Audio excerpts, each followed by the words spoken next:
Acute STEMI, step-by-step management from first contact to discharge. ST elevation myocardial infarction, STEMI, is one of the true time-critical emergencies in medicine. Every minute of delay costs myocardium. The phrase "time is muscle" is not a cliché, it is a physiological fact. Today, we walk through STEMI management from the moment the patient arrives to discharge, the pathophysiology, the ECG, the reperfusion decision, and the evidence-based pharmacologic management. STEMI occurs when complete occlusion of a coronary artery, almost always from plaque rupture with superimposed thrombosis, causes transmural ischemia and infarction of the full thickness of the myocardial wall. The vulnerable plaque is not necessarily the most stenotic. It is the one with a thin fibrous cap, a large lipid core, and an active inflammatory infiltrate. Plaque rupture exposes subendothelial collagen and tissue factor. Platelets adhere via GPIB to von Willebrand factor, then activate and aggregate via GP2B3A, forming the platelet plug. Simultaneously, tissue factor activates the extrinsic coagulation cascade, generating thrombin and fibrin, consolidating the occlusive thrombus. The result, cessation of blood flow, ischemia within seconds, injury within minutes, infarction within 20 to 40 minutes without reperfusion. ECG. STEMI is defined as new ST elevation in two or more contiguous leads, at least 2 mm in V1 through V3, or at least 1 mm in other leads. The sequence, first hyperacute T waves, tall and peaked, then ST elevation, then Q waves develop as tissue dies, then T wave inversion during reperfusion. Reciprocal ST depression in opposite leads strongly supports STEMI and helps localize the culprit. Posterior STEMI is diagnosed by ST depression in V1 through V3. Use posterior leads V7 through V9 to confirm. Inferior STEMI, leads 2, 3 AVF, is typically right coronary or left circumflex.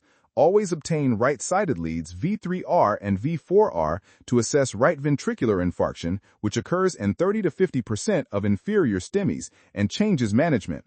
Avoid nitrates and diuretics in RV infarct. Anterior STEMI, leads V1 through V6, is left anterior descending territory.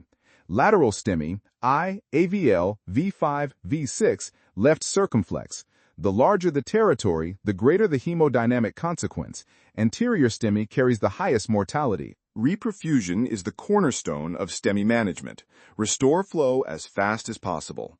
Primary PCI, percutaneous coronary intervention, is the preferred strategy when available within 120 minutes of first medical contact. The goal is door-to-balloon time under 90 minutes. First medical contact to device under 120 minutes.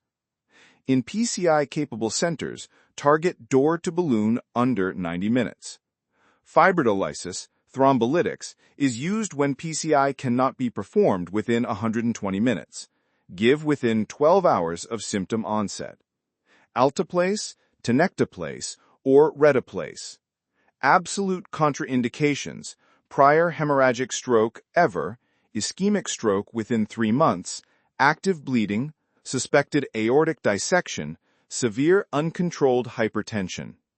After fibrinolysis, transferred to PCI-capable center within 3 to 24 hours for pharmacoinvasive strategy. Antiplatelet therapy. Dual antiplatelet therapy is the standard. Aspirin, 325 mg loading dose immediately, then 81 mg daily, indefinitely.